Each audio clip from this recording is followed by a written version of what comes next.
everybody. Welcome to the latest detection series talk about prevalent cloud techniques. We're all really excited to be here with you.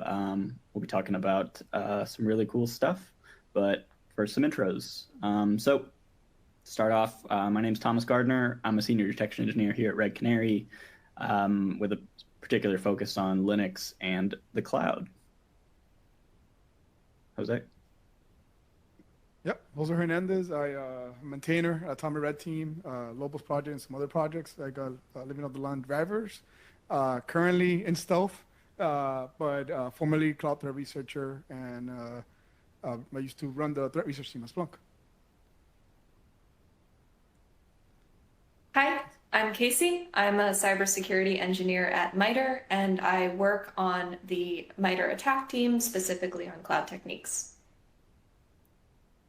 Hi, I'm Justin Schoenfeld. I'm a senior threat researcher here at Red Canary, focusing on cloud and identity threats. Sweet.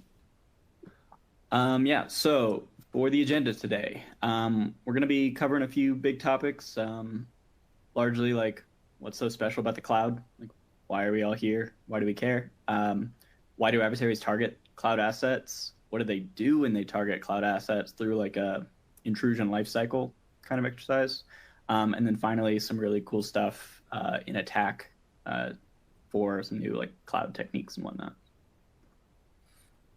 So to start off with, like, what's so dang special about the cloud?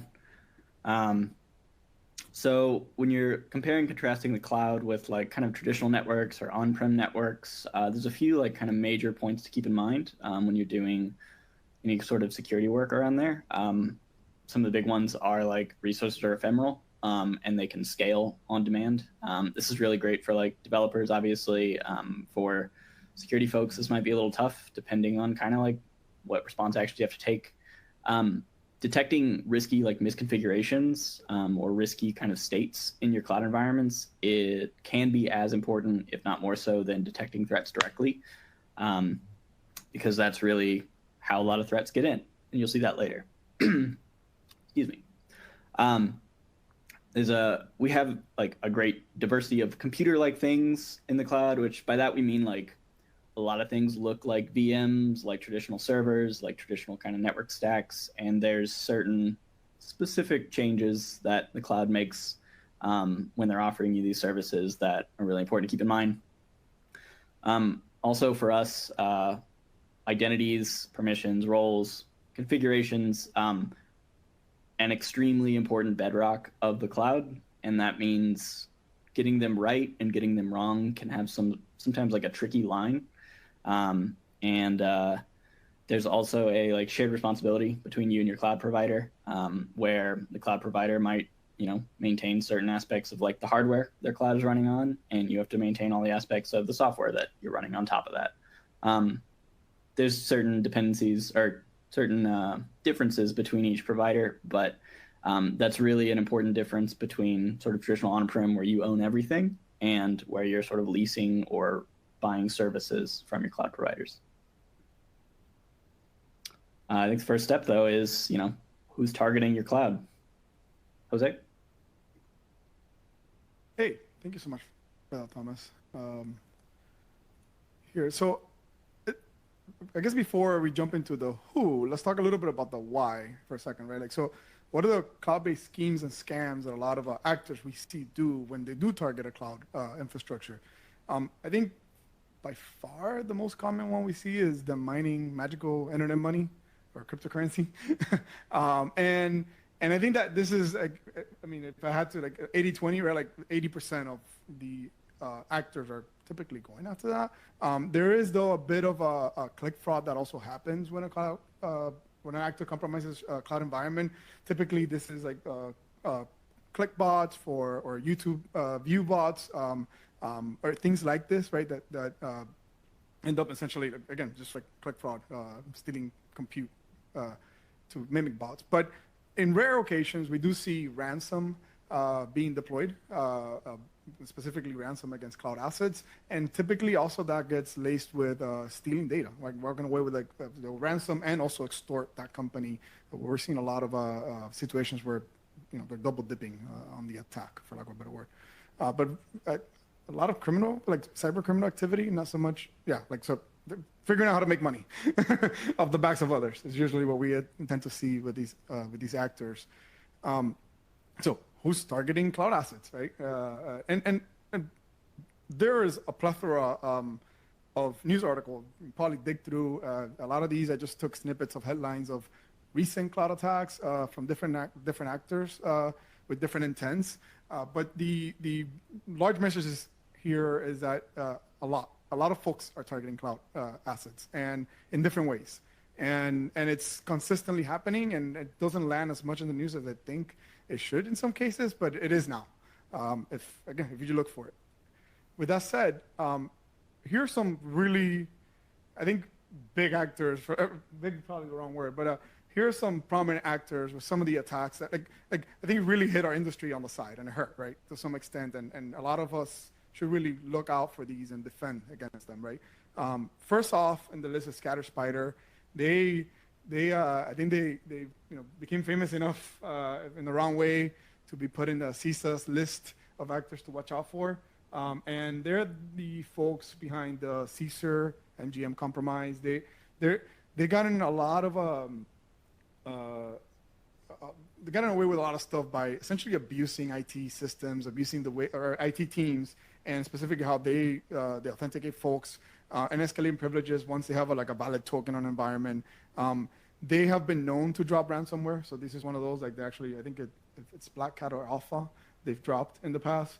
But again, known for their persistent Okta abuses, and I think it's spur a lot of detection engineers to go look at Okta more closely and how to detect attacks against your identity management system. And very good at help desk social engineering. So another aspect of sometimes we don't look at security professionals into more. But yeah, ScatterSpider, it's probably the most prominent right now. Following that, Team TNT is a pretty persistent actor we keep seeing. Unit 42 has done a phenomenal work, kind of breaking down some of their attacks. It's really, Team TNT to me is a really interesting actor because they have this very advanced approach to essentially amassing victims, but also when you see the way that they do command and control, it's like you're dropping teammate on a machine, like what? Yeah. So, but a lot of the stuff they end up doing is just cryptocurrency miners.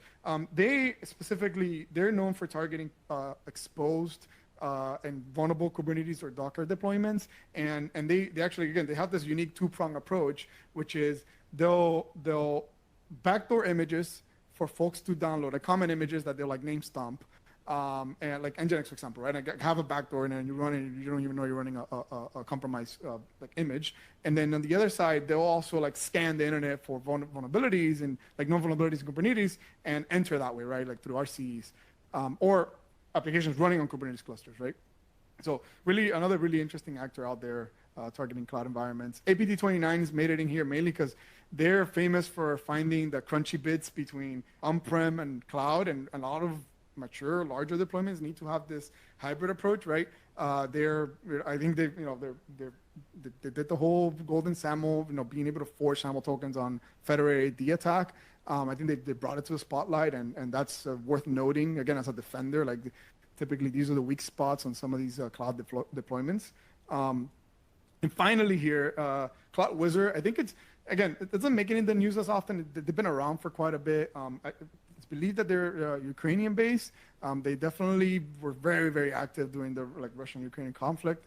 They do a few interesting things, but I think by far the most interesting is that they utilize cloud storage as a command and control and exfiltration services.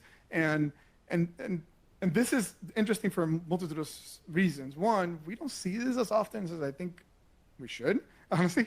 Maybe because we as defenders don't look as often in there. But why cloud storage? What are some of the popular choices that these folks use, and how they're authenticating? It's questions that to me, when I looked at specifically Cloud Wizard, came up, walked away with. And One, why is that they're blending with regular traffic, right? Like it's hard to determine what's looking like a frustration in S3, right?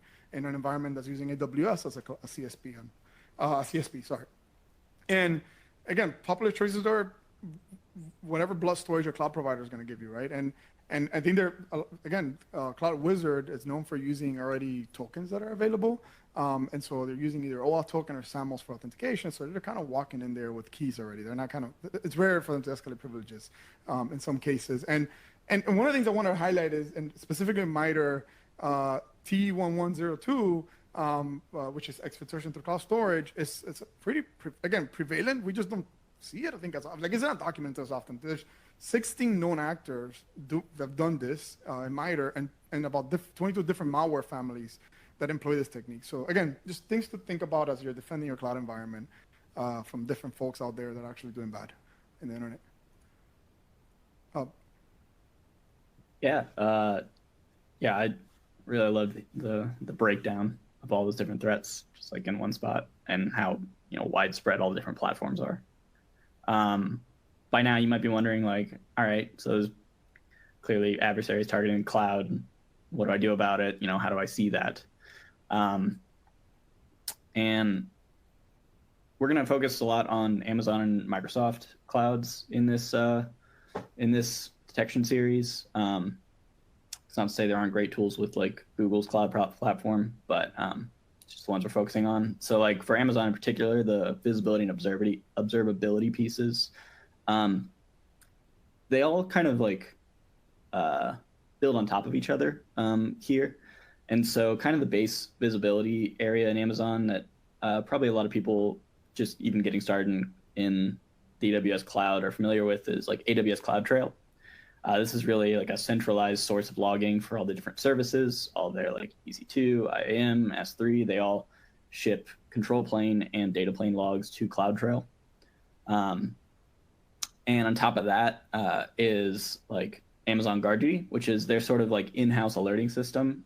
It's really cool if you haven't checked it out before, especially if like you're a little more resource sensitive in your security teams. Like GuardDuty is a great tool that reads data from CloudTrail, reads data from like a few other sources, like Kubernetes audit logs, for example, is another source, and can really give you some good insights and good alerts on top of that data without having to do too much work yourself, or even necessarily paying a third-party service to do it. CloudWatch, while actually it's intended for like developers to monitor like metrics that their applications are doing, like CPU usage, memory usage, and stuff like that, you can use it to detect threats in like, I really like this way, just like setting up billing alarms. It's a pretty simple thing to do. The slide says stop magical internet money generation, but it's really like detecting it 15 to 30 minutes after. But it's really great to know 15 minutes after you start getting charged for a billion large EC2 instances being spun up at once. And to Jose's point earlier, like that is most of the threats in the cloud, trying to mine crypto, having a billing alarm to just give you a little peace of mind, maybe that currently you are not trying to mine crypto in your environment without your knowledge. The other two services, Amazon Detective and Security Lake, are probably a little more for more mature security teams, but they are great services on top of the other Amazon services. So Detective is more like helping you during an investigation. In fact, at I think one of their most recent, maybe reInvent conferences, Amazon unveiled like some new capabilities with investigating compromised IAM credentials. Really cool stuff. Depending on security team, that may be useful to you, that maybe not be. Same with like Security Lake in Amazon. This is really for very mature security teams, maybe who have like one or a team of data scientists that can really make sense of a ton of CloudTrail data, for example, or a ton of VPC network logs. Yeah, this is really like, I think Amazon does a really good job of building on top of their services. And this is kind of like a quick rundown of those. For the Microsoft side, though, on to Justin. Cool. Yeah, so since we're covering AWS and Microsoft, you can't really call out the fact that CloudTrail is just a nice single piece of single telemetry stream of data that comes in, and it's just, it very nicely collects everything into one pipeline, and you can kind of look at all your logs or all your resources in one spot. On the Microsoft side, things are a little bit more hazy. In terms of Microsoft, you have kind of your Azure side, and then you have your Entra ID, which is your identity platform that operates on top of Microsoft Azure and still controls all of your identity controls and mechanisms. So from Entra ID, you should be looking at collecting your Entra ID audit logs, which is something that can't be turned off. Audit logs, for example, are things like, someone updates their MFA factor to, use their mobile authenticator, or someone adds SMS, or, someone's modifying the groups or permissions of a user's role, or assigning someone global admin, which is probably not something that should happen quite often. So audit logs are like a treasure trove for forensics and detection ideas. On the other side is the sign-in. So someone's signing into Azure or any kind of client that they're using. So the initial token issuance is going to show you users logging in through the sign-in logs, and that's more of the interactive sign-in logs. That's your initial token issuance of access token, optionally a refresh token. On the flip side of that is the non-interactive. So anytime someone's switching between resources or using that refresh token to refresh that access token, those are some things that will get logged in your non-interactive sign-in logs. Again, those things are kind of logged by default.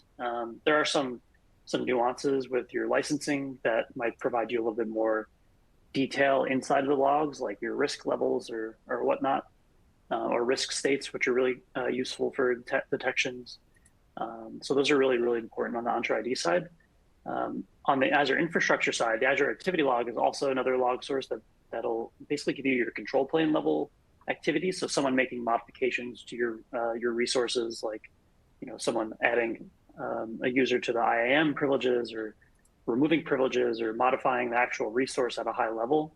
But on a more granular level, the resource diagnostic logs are not enabled by default. So what you would have to do is go to your resource, that could be key vault logs, it could be storage logs. What you'd have to do is you go to diagnostic settings and enable those and store those somewhere. It could be a log analytics workspace, could be a SIM, whatever data lake you're using for your monitoring, forensics, and detection. And those are considered more of data plane logs. So anytime someone's accessing something in your resource, someone's deleting something, modifying it, those things will get logged in your resource diagnostic logs. The new hotness right now is the Graph API activity logs, which is more on the SaaS Entra ID side. That'll record you essentially the request URIs, the request URLs that are made to Microsoft Graph, which is the backend API for all of your SaaS-related, identity-related activities. The good thing about that is it's invaluable for finding reconnaissance. If an adversary pops an account and is not making modifications that would show up in the audit log, that would be a really great log to collect. But on the other side is that this log is extremely high volume. I mean, anytime someone's doing anything within your SaaS applications like Exchange or Teams, like those things will be logged there. So there will be a lot of benign activity. And so the storage costs for those are quite high. It's also currently in public preview, so it's not like 100% supported. So there might be modifications coming to the logs themselves down the line. So just keep your eye on that one. Cool. So now we'll transition to kind of the full life cycle of what a cloud compromise might look like from start to finish. All right. So for talking about a cloud compromise, it's important to note that this isn't a sort of exact process that an adversary might use. They might go back and forth between steps or things like that. But here we wanted to give you an idea of what everything might look like. So to start, they have to gain initial access to your environment somehow. So from there, they're going to try to engage in discovery actions. So attempt to learn about your environment, what they have access to, and then from there, move on to privilege escalation. So try to get an idea of how they can get more privileges, how they can get access to more resources. After that, they might try to establish persistence, so maintain access to the cloud environment, prevent you from kicking them out. Throughout, they're going to try to evade your defenses, avoid logging, avoid monitoring, everything you've done to secure your environment. And additionally, they will eventually, if they're trying to steal data, have to take it from your environment through exfiltration. So we'll move on to initial access. Cool. So attackers are going to attack, right? They're going to find identities. They're going to find services to attack. So we've kind of compiled a short list of the numerous different ways that attackers might gain some kind of initial access into the cloud. The first one is kind of, I think, is sort of the new hotness over the last few years, and this is called the device code flow within Microsoft Azure, and it also affects AWS. So essentially, this requires no initial infrastructure set up by attackers, right? Attacker will essentially just go to Microsoft, feed them a client or an application. They'll ask Microsoft for what's called the device code. That's like an 8-character string that they'll send to a victim in a very enticing email. The reason this needs to be super enticing and urgent in nature is that this code expires within a few minutes, like 10, 15 minutes. So the attacker or the victim really needs to get moving on actually using this device code and logging in. So victim will get the device code, enter into a legitimate Microsoft.com URL. They'll perform MFA. If they have MFA, they'll input their credentials. On the back end, the attacker is polling Microsoft looking for successful authentication of the user. And this polling isn't necessarily logged because it's going right to Microsoft and not to a specific tenant or whatnot. And then if successful, attacker essentially just gets the token with some pre-authorization or some pre-authorized scopes that are from the client that was initially fed in by the attacker. That could be things like Office or Teams. And so the attacker is essentially constrained to the scopes within that user's identity and within the scopes of that application that they initially requested. It's pretty powerful. They can use that token for, again, like anything that's within the scopes of the token or the user's privileges. And so the next one is again, the new hotness that's been in the news quite often is the adversary in the middle. This attack is also takes a little bit more setup on the attacker side. They're typically focusing on those attacker frameworks like Evil Engine X. They have to set up some phishing web pages that they clone, like, again, could be Microsoft.com, could be quite literally anything, could be an Okta login, AWS login, whatnot. They'll send the victim a phishing link, and then essentially the victim will be looking at a cloned login page, and then the attacker will be siphoning off communications between the victim and the identity provider. And then at the end, they're essentially just given a token, and they'll move on with their attack life cycle and goals.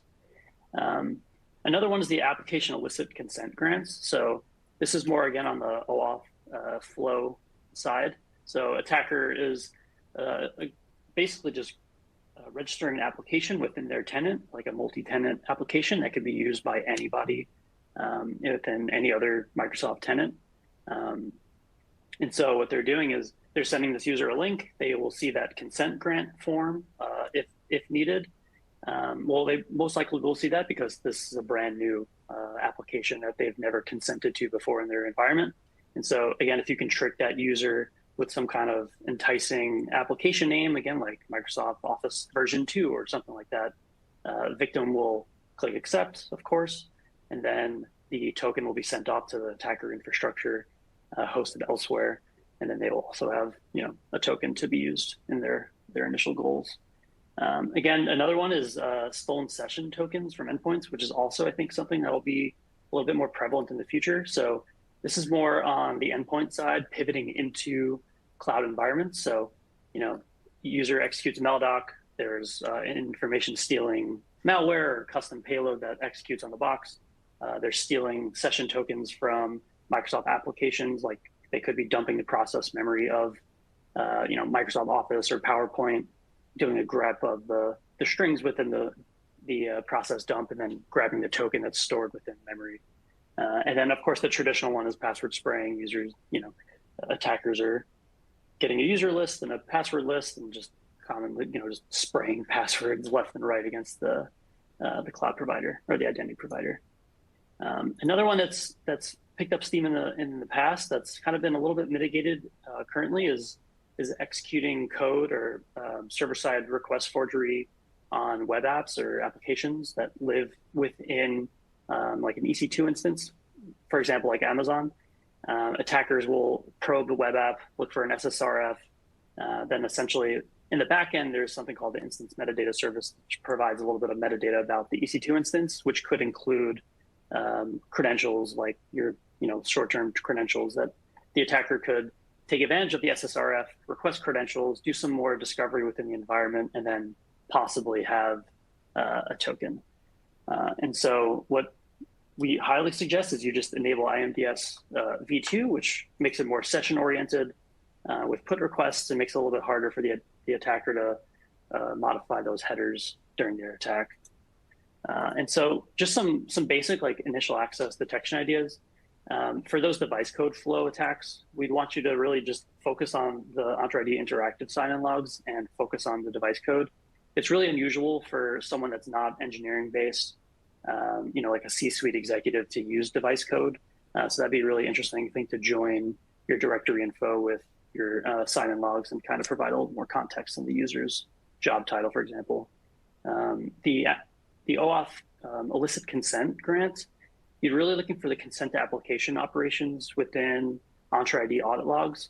More specifically, you're looking at the redirect URI that exists. And so that redirect URI is when a user is consenting to this application, there's something called an authorization code that gets sent to the attacker, and the attacker grabs that authorization code, sends it back to Microsoft, and then they get an access token in exchange if it's a successful attack. So what you're really looking for in the redirect URI is non-loopback addresses. So loopback addresses would typically be shown in like single page web apps or web apps that don't need web infrastructure to operate, or they could just operate locally. So looking for unusual domains or direct IP addresses in redirect URI is really critical for that one.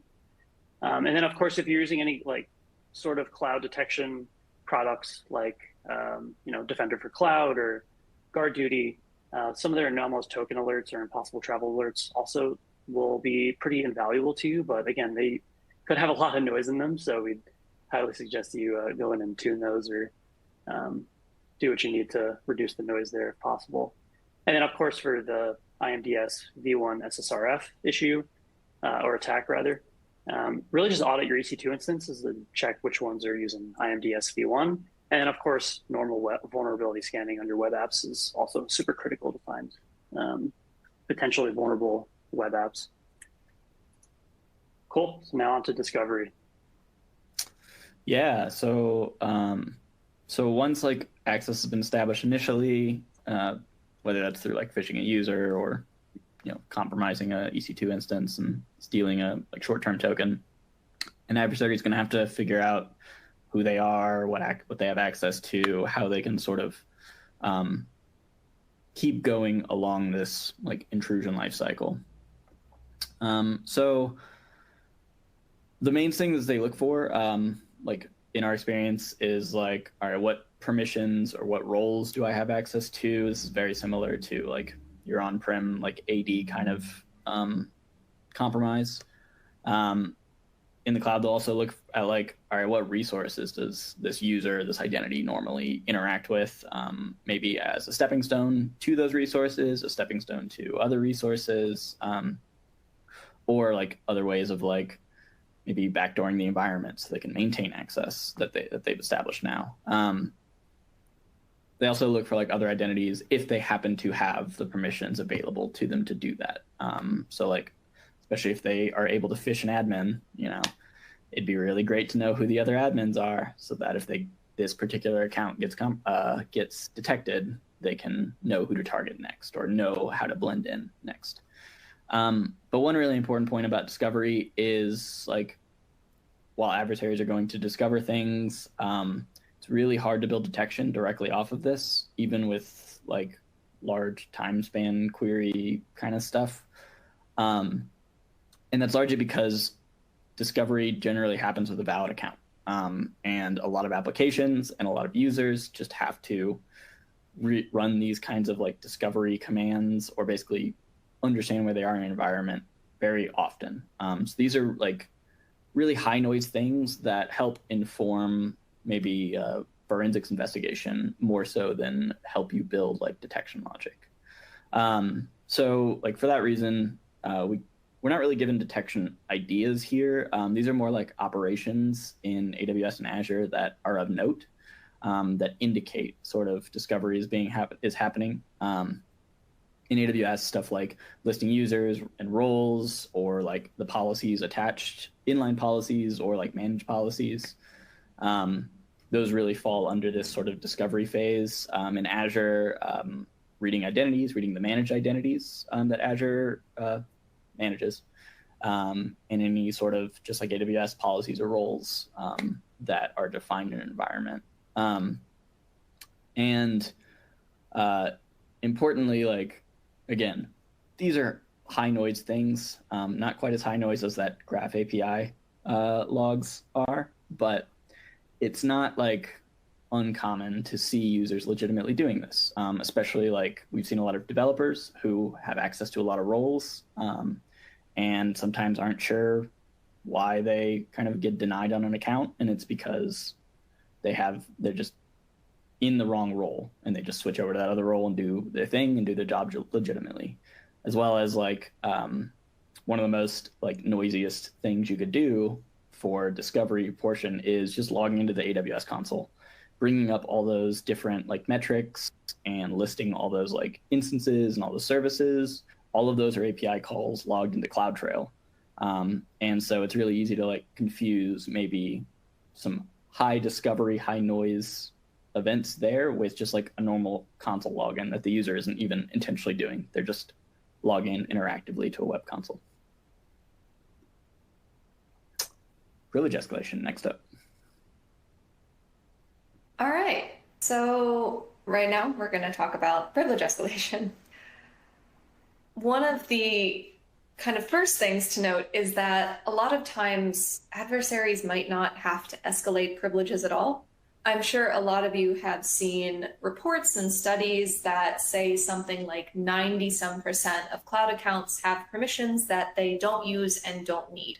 And a lot of this is because permissions in the cloud are difficult to manage, and there are a lot of them. So what often happens is that adversaries, once they gain initial access into a cloud environment, once they poke around and see what they have access to, they find that they actually already have all the privileges that they need. Additionally, often when we think about pen test or red team engagement on-prem, we think about domain admin as the gold standard of what you want to achieve. But in reality, in the cloud, you often don't need all of the privileges in order to execute on your objective. So if a threat group wants to do crypto mining, maybe all they need is the ability to create EC2 instances. If they want to steal data, maybe all they need is read access to an S3 bucket or an RDS instance. So because of that, they might not have to escalate privileges a ton in order to achieve what they came here for. If they don't have enough permissions, then one of the first things that they might try to do is find credentials in order to access new accounts and gain access to new resources. So we mentioned the instance metadata service earlier. That might be something that adversaries target. They might try to get environment variables from instances they have access to. They might also comb through S3 buckets in order to find various files that might have credentials. Maybe these will be configuration files. Terraform files are a popular choice. So setting up infrastructure that might require credentials. And if they can find something, they'll use that and move along. One thing we've also seen is if they have the permissions, they might try to access secrets vaults. So cloud managed secrets vaults that store passwords and keys securely. They might try to dump information from them if they have access to do so. The other funky thing about the cloud is that privileges can often be used as a ladder to other privileges. And that might be why privilege escalation can be difficult to detect and difficult as well to prevent. So for example, if you don't have permissions to do something, maybe you have permissions to create a new access key for a user that does. Or if you don't have permissions to do something again, then maybe you can update an IAM policy and give yourself those permissions. Maybe you can attach a role to a resource and then use that resource to do something else. And again, you might be able to assume roles, impersonate accounts, use just-in-time permissions to gain a sort of temporary access, to gain a new temporary credential, and now you have permissions to do something. So a lot of these are sort of baked into the way that cloud environments work. So it's not exploiting anything necessarily, more taking advantage of a misconfiguration that somebody who set up the environment might not have initially considered. And as we mentioned before, a lot of these detections might be something that happens a lot in an environment. Obviously, if you have secrets vaults, then secrets are going to get read. So some of this might have to depend on what's normal in your environment, what's typical. So maybe for secrets, you see somebody trying to read a bunch of them and getting a lot of access denied errors or something like that. So kind of keep in mind what you would expect to see and think about that when you're detecting. Additionally, creating or updating credentials, as I mentioned, that might happen a lot, but it can also be used, again, in a manner that allows privilege escalation. So creating new access keys, creating new login profiles, updating passwords, unexpected behavior around that can indicate an attempt to escalate privileges. And finally, creating, updating, or assigning policies and rules. So creating new IAM policies, updating role definitions, basically behaviors that can affect what privileges a user has access to. So onward to persistence. Cool. So of course, attackers are going to get access. They're going to want to escalate their privileges. Once they got those higher level privileges, they're going to want to persist and of course maintain access for quite some time. So some of the things that we've seen, maybe even with with red teams and real attacks, is attackers are creating real access keys for long-term use. So they might have popped an engineer, they might have grabbed this short-term token from like an AWS session through the CLI, and so they're with that elevated privilege that they've already had without even doing any kind of privilege escalation. They're going to issue themselves a long-term token so that they can siphon that off onto their own infrastructure and persist for quite some time. Another interesting one is if an attacker is able to compromise an IAM user that can assume a role, they'll assume that role, and then if they can find another role that they can assume, they might just quite literally go back and forth between two assume roles. And so what that essentially does is that maintains their access for quite literally like forever until someone realizes that a user or an IAM identity is going back and forth between this performing multiple assume roles, and that's commonly referred to as role chaining. And you can find that within the AWS documents. It's like a legitimate legitimate thing that is available for you to use. Another one is if an attacker is able to modify an IAM role, they'll essentially use their own AWS account that they own and add that as an allowed, permission for them to do, so that they can assume the role outside of the victim's AWS account and use that from the attacker's AWS account. On the Azure side, if your tenant allows users, like normal users, to create applications, or an attacker's compromised someone like a cloud application administrator or global admin, and they've identified applications in your tenant or service principals in your tenant that have elevated privileges. Or again, if they're a global admin or cloud app admin, they may be able to just add elevated application permissions or app roles to existing service principals, add a credential to them, and then essentially they'll be able to use that credential and that service principal or app ID to log into the tenant permanently without MFA, because service principals and applications don't require MFA upon logins. Of course, if you're an attacker and you compromise just a normal user, I mean, you can just simply just go through like what a normal user would do. Would just reset the password and perform an MFA modification, which we'll detail a little bit of detection next slide here. And then the next one is kind of a bit of it's kind of more funny than anything, is an attacker with access to transfer your Azure subscription can quite literally just take that subscription, which is encompassing all of your resources, all of your resource groups, all the billing information from the victim tenant, simply just transfer it to their own attacker-controlled tenant. And what that will do is quite funny, is that the victim will just pay your bill, and then the attacker will just be able to use those resources in the subscription, make modifications at will, while they don't have to handle any of the billing themselves. And then some persistent detection ideas. Again, a lot of the detection ideas we're going to suggest will, of course, need to be tuned within your environment. I mean, a lot of these will very likely be high volume, but even performing some kind of IP enrichment on top of these detection ideas could be quite invaluable to you. So again, like when we go back to the role chaining, numerous assume roles by a principal ID. So when someone's logging in, there's going to be a principal ID in the CloudTrail data. And so what you might be able to do is a statistical analysis on, which roles is this principal ID assuming? And so doing a count on like which roles they're assuming, and then saying like, oh, there are more than 5 of each, that might be interesting that they're going back and forth between different roles. And then the update assume role policy in CloudTrail could also be invaluable. The actual policy gets recorded in the CloudTrail data itself.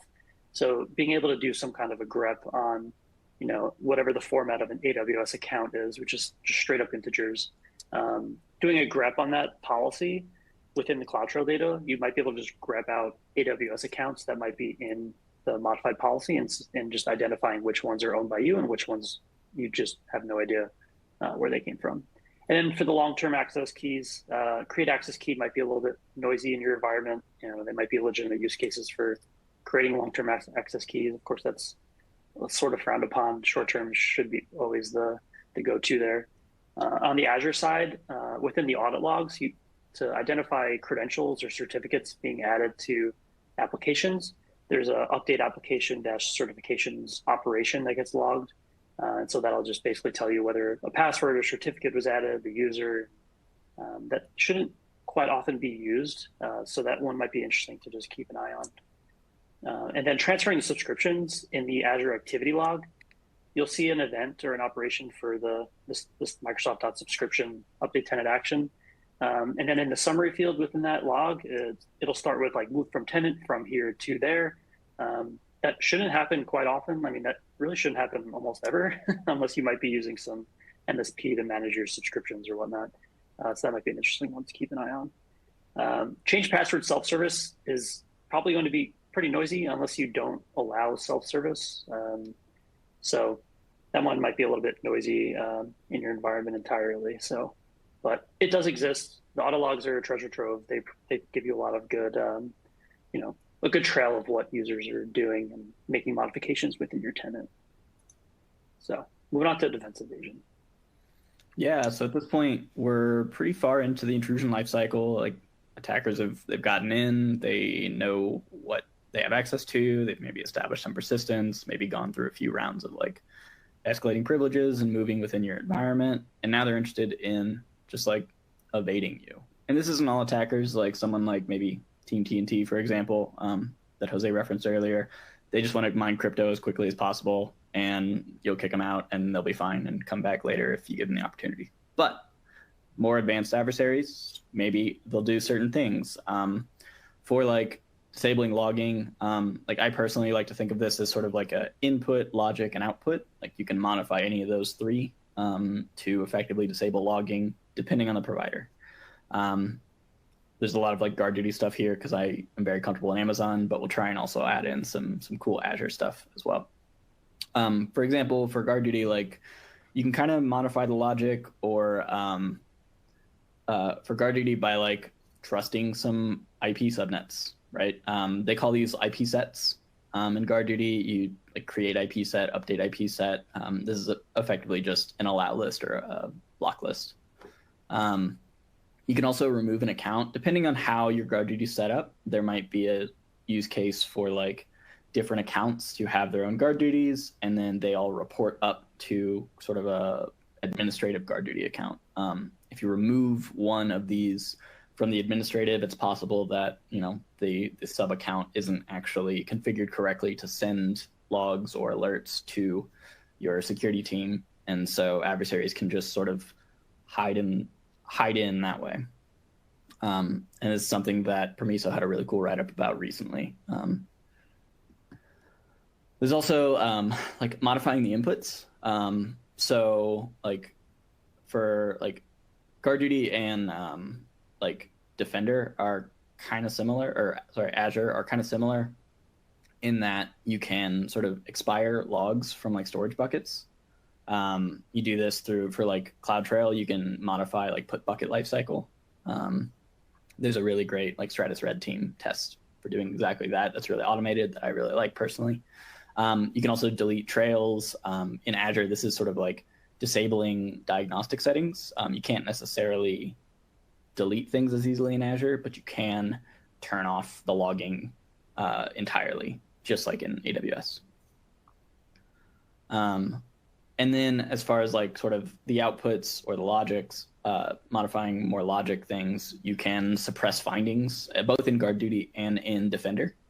An adversary like modifying those things, suppressing findings, while a normal thing for a security team to do, may not be as normal for other areas, other users. So watching like kind of who is doing this stuff, like modifying your security tooling is really important. And, even if it's not an adversary, even if it's just like a random admin, you probably still don't want them doing that. So you want to watch for that. There's also modifying the sort of outputs. Like my personal favorite for like GuardDuty is deleting like where they publish their alerts. I think it's just really simple, really cool idea of just, all right, GuardDuty is going to keep alerting. It's going to keep, having all its input going into GuardDuty, but it's not actually going to tell anybody. And this is very similar to the other ones I just referenced. Another great way of like evading defense for like the cloud, identity is sort of everything. And one of the best ways you can protect your identities is through multi-factor authentication. So disabling or downgrading MFA in an environment can be a really effective way to kind of maintain the access that you want and to evade sort of like all the work your security teams have set up. For AWS and Azure, like the primary way you sort of avoid MFA restrictions is stealing a token that is already allowing MFA. Basically, in both environments, Azure is actually, I think, easier one for me to conceptualize. There's a primary refresh token, which identities use to authenticate to the Azure API. You can use that to sign additional access tokens, and that initial token already has said in the Azure API, hey, this user's authenticated via MFA already. All right, I don't need to keep authenticating. So if you can steal that token as an adversary, you don't need to try and authenticate via MFA. You can just log in as if you did it the first time.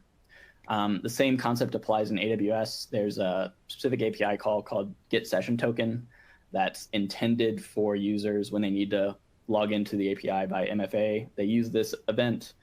That event generates a token, just like the primary refresh token that already has MFA applied, and subsequent calls don't need to reapply with MFA. Stealing that from an endpoint through like malware or phishing, if you somehow get lucky and like find it on GitHub posted somewhere in a short time frame, it's a really effective way to bypass these kind of security restrictions. And then like actually disabling MFA environments is kind of difficult in both areas. Like it's definitely possible, but it generally requires elevated permissions.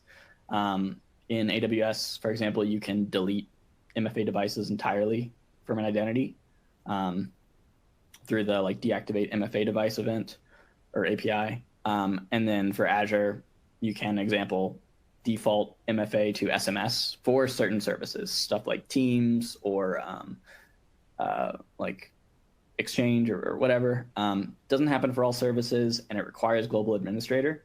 So these are sort of things that would happen well into the line of an intrusion. A couple of detection ideas. So these are really a starting point. We've actually found success kind of bundling these with some other ideas, but this is really just a quick list of the things I had in the other slides. So like for guard duty, allowing or updating an existing allow list with your own IP or subnet through create IP set and update IP set. It's probably something you want to watch for. Dissociate from master account is that initial like removing guard duty from the admin guard duty. Put bucket lifecycle and delete trail, like I said, is like actually disabling inputs to alerting sources and deleting detectors and publishing destinations for Azure for AWS can be a really effective way to sort of quiet down alerts without actually being as noisy as, say, deleting entire trails. As far as like disabling MFA device, actually, the point I was going to make about combining these with other things. So one really effective way we found to reduce noise that, depending on your environment, may also be effective is a lot of places when they're modifying guard duty or modifying like these security sensitive tools, their security teams use IAM roles exclusively in their AWS. So one really like easy way to like improve your detectors is check if the identity associated with the request isn't a role, is like more of a long-term IAM user. That would indicate that, maybe somebody's gotten access, compromised one of these IAM users, or created their own as persistence and is trying to disable logging in a way that's abnormal from your normal routines. Personally, I think like it's a little easier to detect the MFA kind of disabling or bypassing or stealing tokens in Azure. So a lot of the detection ideas we have here are in Azure actually. So like there's a update user risk and MFA registration policy in the audit logs for Azure for updating policy, obviously. That deactivate MFA device, like I said, for AWS. The stolen token usage detectors, I think, are really cool personally. And this one that Justin actually told me about maybe a week or two ago, very recently, was checking in your Azure activity logs when the caller IP address for a request is different from the IP address associated with the initial identity claim. The identity claim IP tracks kind of like who initially, like where the IP address was that initially created this token, and the caller IP is where they are currently in their request.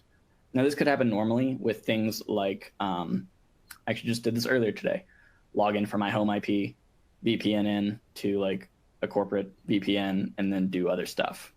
That might happen normally, but it's a really good thing to take note of, especially if that's not really your normal operating environment. And again, something Justin referred to earlier, unfamiliar location or impossible travel alerts. They can be noisy, but they can also be really valuable when detecting specifically stolen tokens. And then finally, Mimikatz, because why not? Even in the cloud, we got to detect Mimikatz. You can use Mimikatz to steal those primary refresh tokens off of Windows devices. There's a bunch of great write-ups online about that if you want to learn more. But detecting that can actually help protect your cloud. Exfil? All right. Last but not least, exfiltration. So I think actually before I jump into it, if you got in here, like if you're relying on exfiltration for detecting the adversary, you're gonna have a bad day at this point. Like it's just the levels of how bad the day is gonna be, right? I think exfil is a very late in the game detection of an actor of a threat, usually last line of defense, but it's still completely worth it.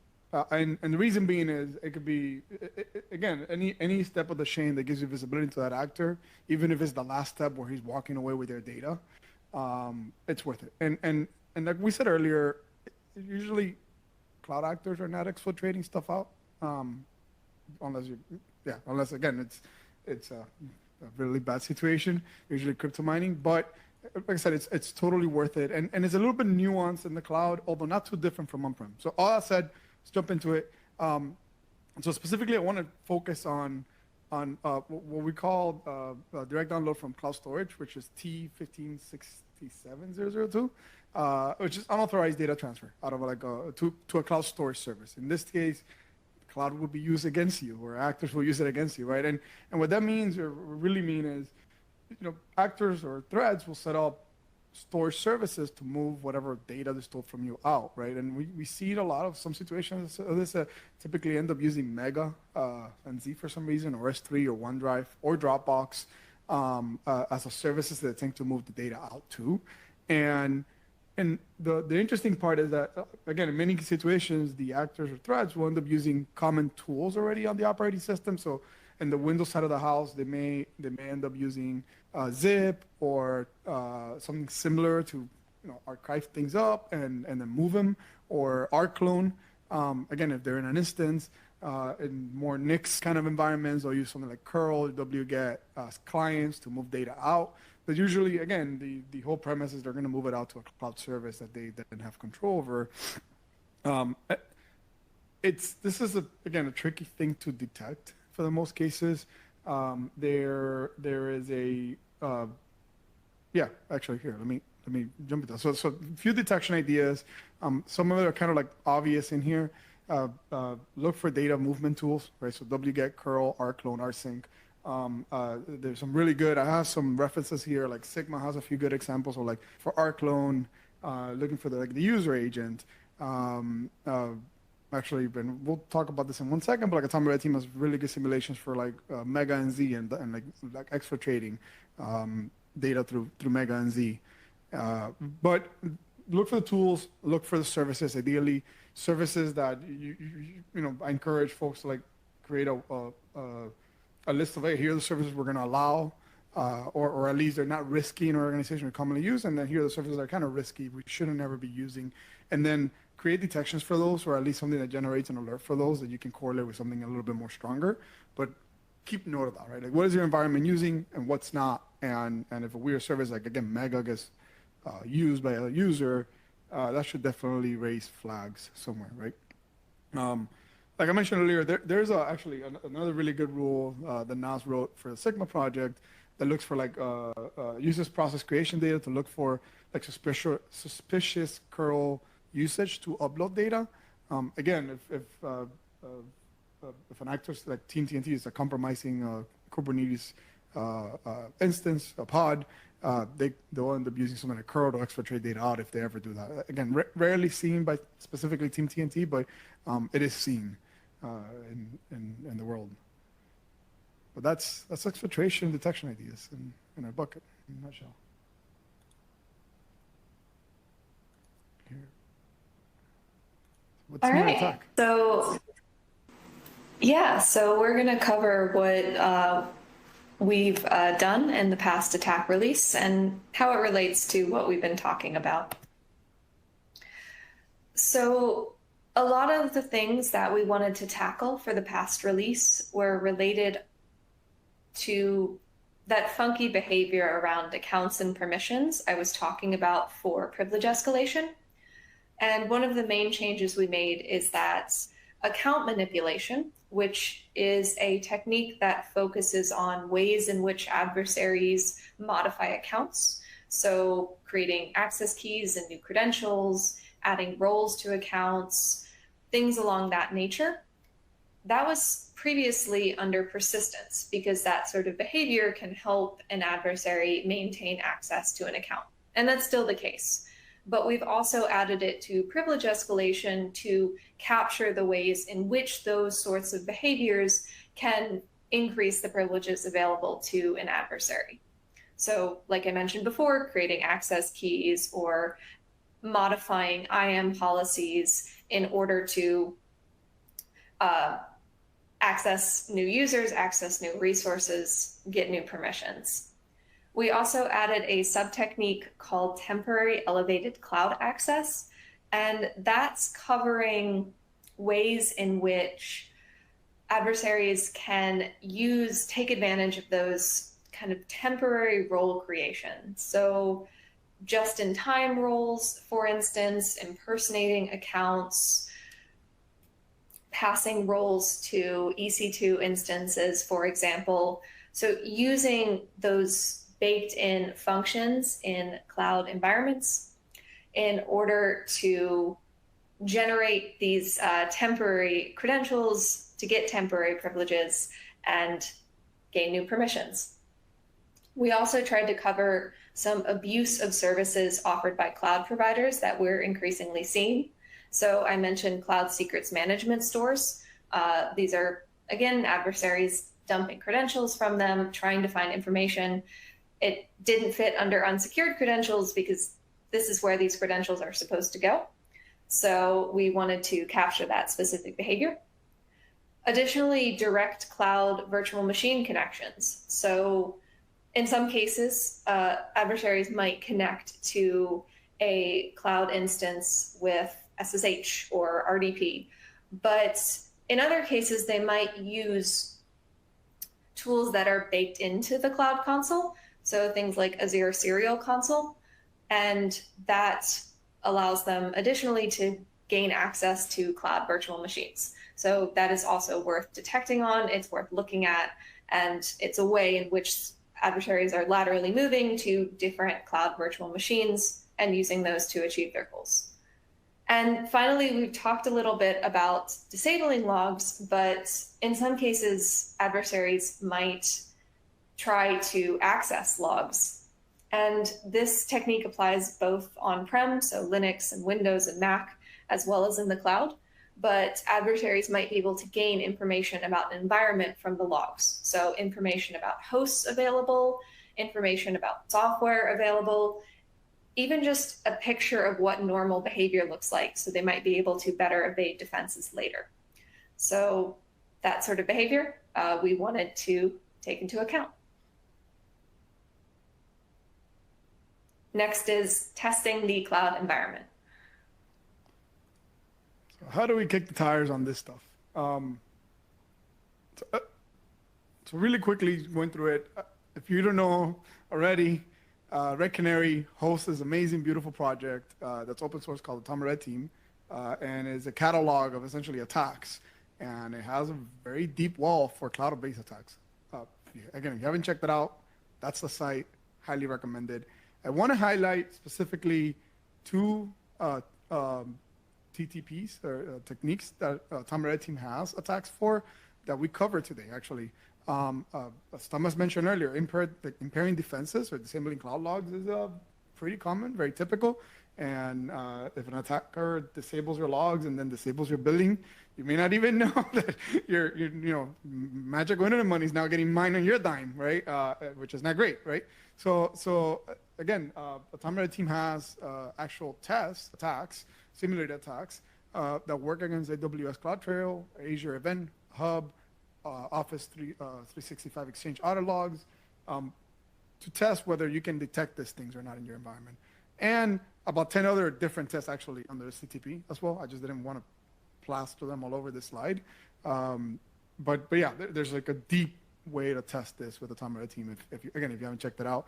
There's also a test for exfiltrating data over a web service, specifically using ArcClone to Mega and Z. So again, highly recommend you check it out. You can search tomredteam.io through the TTP for these tests. You can see how you can simulate them yourself in your own environment. One other quick thing I want to mention before jumping out of testing is, again, if you haven't seen Tom Red Team, and if you're great, but use Invoke Atomic. I can't give Carrie enough credit and the rest of the maintainer team for Invoke Atomic. You can fire it off within seconds and essentially start testing this in your own environment using Invoke Atomic, which is the tool that actually executes this test very easily. And today the project has about 67 coverage, and I'm using air quotes here if you're watching the video, but it basically has quite a bit of covered attacks for containers, and about half of that as well, like about 50% of the TTPs are also covered for infrastructure as a service companies like AWS, GCP, and Azure. So In other words, you'll have enough attacks in there to keep busy for quite a bit. And if you detect all of those, you're going to have a really, hopefully, decent security posture to start with, right? Yeah, so that's on the testing side of the house. Yeah, thank you. So we're finally near the end, but we'll do a little summary of what we learned here today. Some key takeaways. Cloud security can be similar to, but also very different from on-prem security. Risk detection, super important. Catching those misconfigurations, catching things like older instance metadata services, catching things like exposed credentials early, really important. Adversaries really rely on legitimate identities and APIs like Amazon, Microsoft. They're not going to build an API just for an attacker to use, right? There's no evil packet in the cloud. So everything's got its purpose, and adversaries are just going to build on top of legitimate use cases. There's a shared responsibility between cloud providers and their customers, which is you all and us. Everybody uses the cloud now, and it's important to know where your responsibilities start and where the providers do. Logging is complex, but important in a lot of ways, but also in some ways it's easier than on-prem even. Turning on CloudTrail, turning on your audit logs, turning on your resource logs. It's actually kind of nice to have a service specifically for logging that you don't have to build in-house. And it's really important to use the cloud provider services for that exact reason. And then just another little summary of our cloud intrusion lifecycle here, where we started with initial access, went to discovery, onto persistence, privilege escalation, and all these things can kind of loop on around each other, as well as like building on top of defense evasion, and finally exfiltration. Hopefully you all have learned something that enables you to detect far before the exfiltration phase happens. We really hope that. But we also hope that like this kind of intrusion lifecycle gives you sort of a mental model of how like a cloud intrusion happens. Thank you, everyone. Really appreciate you joining, listening to us geek out about the cloud for a little over an hour. Sorry for going a little long. We won't have time for like a live Q&A, but we can follow up offline as well. Yeah, thanks. Really appreciate it.